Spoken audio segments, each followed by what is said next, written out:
딱 가서 3개월, 4개월 살았잖아요. 네네. 살만하던가요? 왜냐면 자꾸 집 문제가 좀 해결이 되고 좀 큰 집이 있었다거나 그랬다면 중국 다 리셋하고 내가 이렇게 개고생하면서 왔는데 나 다시 중국 가지 말고. 사실 오고 싶은 생각 없었어요. 중국에 다시. 그랬어요? 네, 사실 저 진짜 다시 오고 싶은 생각이 없었고 셋이서 발붙여서 살 수 있는 집이라도 있었으면 저 안 왔을 것 같아요. 열심히 땅도 지어가지고 감자농사 지었을 것 같아요. 근데 부모한테 미안하다는 생각에 엄마하고 동생한테 약속을 했어요. 내가 꼭 1년 안에 집 살 돈 보내줄게. 그래서 1년 6개월 만에 보내줬습니다. 네, 그래서 이제 넘어왔던 거고 사실 어머니를 데리고 오려 했는데 어머니가 이제 내가 나이도 먹었는데 운이 안 좋으면 니처럼 개고생하면 나 그것 때문에 못 버틴다고 내 주제 맞게 그냥 해서 살란다. 근데 너나 그냥 가라고 우리 어머니가 제발 잡히지 말고 무소식이 희소식인가 보다 하고 있을 거니까 제발 이번만 잡히지 말고 살아달라고. 어머니들의 당부는 다 그거죠. 네, 그래가지고 그때 엄마랑 동생이랑 암호종하고 온 게 지금까지 연결이 돼요. 그렇게 해서 두 번째 재탈북은 백두산을 통해서 넘어왔다고요? 맞아요. 이제 임신매매꾼한테 또 넘기면 팔려 가잖아요. 그러니까 그게 싫어서 이제 아는 사람끼리 나는 백두산 넘는 길을 모르잖아요. 둘쭉 네. 따라 어차피 가는데 저는 우린 데는 대영단 쪽으로 가지 네. 삼지연 쪽으로 안 온단 말이에요. 네. 그래서 백두산 그 길을 잘 아는 사람을 길잡이를 시켰어요. 네. 그 언니가 딸 하나에 조카 하나를 데려가겠대요. 그래서 그러면 본인들이 북한 땅에서 길 안내를 책임져라. 그럼 네. 내가 중국 넘어가서 언어 소통으로 책임질 거다. 근데 그 조카가 엄마가 한국에 있었어요. 네. 그래서 중국 땅에만 도착해서 전화만 해라. 그래서 그렇게 하기로 하고 떠나서 이제 성공을 했죠. 성공을 해가지고 이것도 진짜 힘든데 이제 이도백화 무사히 넘었어요. 철조망을 넘어서 성공을 했고 내가 여기서 좀 궁금해요. 또 그 백두산 둘쭉 따라왔다가 그냥 둘쭉통 메고 왔다가 넘는다고 하는데 그 백두산이라는 데를 오르면 중국의 무인징역으로 넘는 데가 굉장히 쉬워요? 안 쉬워요. 그 어떻게 어려워요. 사람들이 다 그렇게 넘죠? 이게 해마다 둘쭉이 비싸잖아요. 네. 근데 해마다 둘쭉 따라갔는데 백두산에 사람 천지예요. 아. 한 개 시를 한 2, 3만 명은 돼요. 그 네. 산에.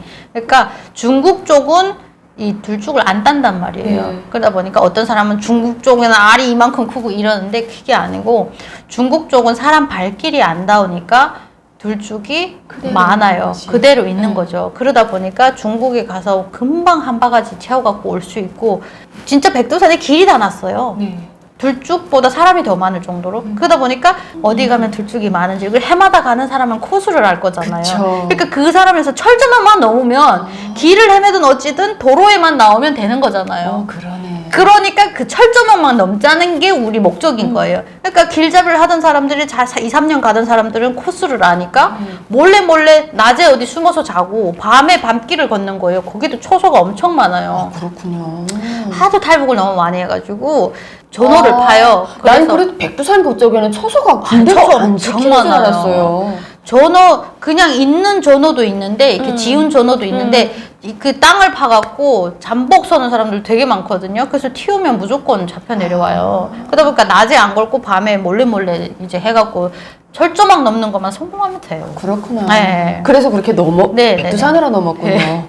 그래서 본인이 길을 안 내서 어디 이도백화라는 데까지 네, 내려왔나요? 이도백화 내려오는데 그 백두산 관광지가 있어요. 네.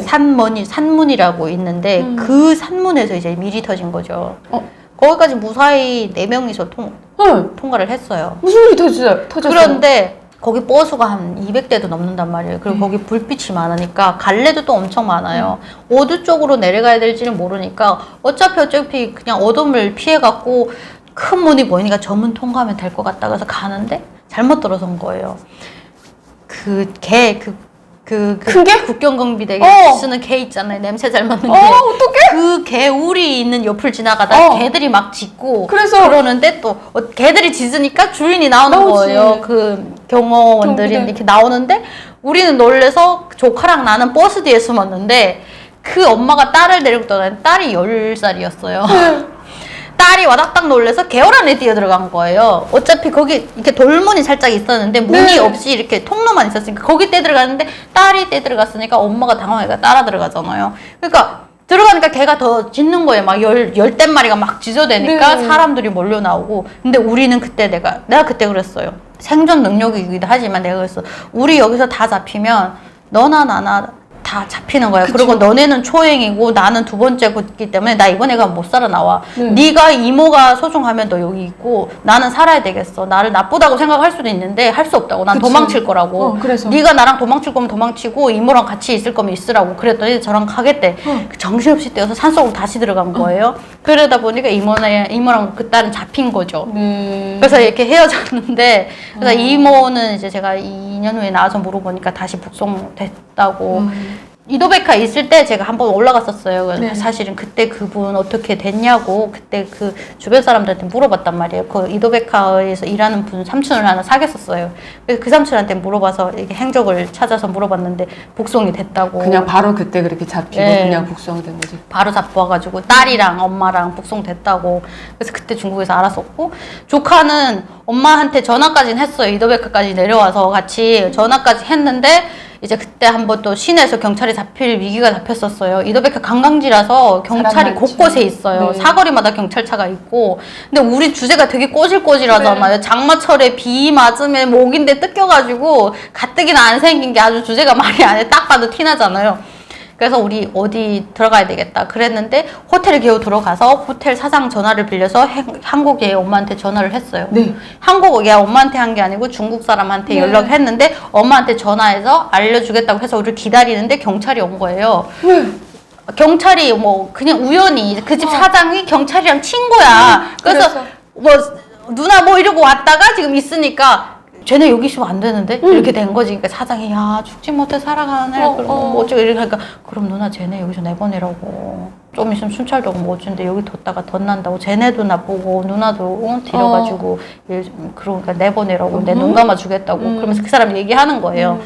내가 도와줄 수 있는 방법이 너네 여기서 나가는 거밖에 없다고. 난 너네를 안 봤던 거라고 하겠다고. 그래가지고 나왔어. 그러니까 씻으려고 하던 참에 못하고 그냥 나온 거예요. 전화 한 통 겨우 하고. 그래가지고 나와가지고 어디 갈 데가 있어요. 그래가지고 백화점에 가갖고 같이 다니면 더 위험하잖아요. 그래서 백화점에 가갖고 너 여기서 꼼짝 말고 그 음식 코너 있잖아요. 거기 앉아있으라고 했어요. 네. 1시간만 앉아있어. 그럼 내가 식당이든 어디든 우리 부빌 때를 찾아보자. 그래서 갔는데 없는 거예요. 그래 안 되겠다. 그 날은 어두웠지. 너무 피곤한 거예요. 그리고 12시 지나면 행인들이 좀 적잖아요. 네. 아무리. 그래가지고 또 티 날 것 같아서 그때 생각 떠올린 게 병원이에요. 그래가지고 택시를 탔어요. 엄마가 올 때 겨우겨우 300원을 나한테만 쥐어줬거든요. 그 300원을 100원 주고 택시를 타서 기사한테 얘기했어요. 제일 큰 병원에 가달라고. 그래서 그 이도백화에서 제일 큰 병원에 가서 내려가지고 그 병원 복도 우산에 누워서 둘이 잤어요. 그것도 왠지 위험할 것 같아. 거긴 그래도 위험하지 않잖아요. 왜냐면 가족 보호자 뭐 그런 걸 해가지고 충분히 좀 눈길이 덜 할 것 같아서 네. 거기서 잤단 말이에요. 그 다음날 일어났는데 어디 갈 데가 없는 거예요. 전화를 할 데가 없어. 그래서 그 전화 다시 했는데 엄마한테 전화가 안 온대. 전화를 했는데 연결이 안 된대. 그래가지고 너 그러면 여기 병원에 있을래? 하니까 안 있겠대. 차라리 그 백화점에 있는 게 낫대.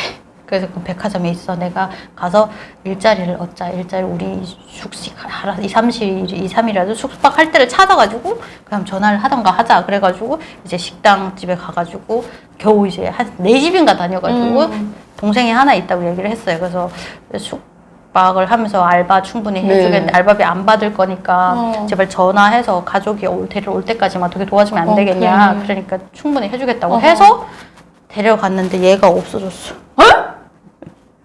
애를 못 찾았어. 그럼 본인은 엄마 전화번호를 알 거잖아요. 본인 엄마 전화번호 알지. 그래서 엄마한테 내가 전화하지 않았을까요? 그러니까 거기 앉아 있다가 거긴 조선족이 되게 많단 네. 말이에요. 이도백화는. 제가 보기에는 네, 엄마하고 전화해서 그래서 조선족한테 지나가는 조선족 붙들어서 사정 얘기해갖고 엄마랑 전화해서 얘가 다른 곳을 가지 않았나 이런 생각. 그래도 저는 4일인가 5일인가 계속 갔었어요. 그 자리에. 만약에 또 있을까봐. 근데 그 친구한테 물어보니까 잡히진 않았대요?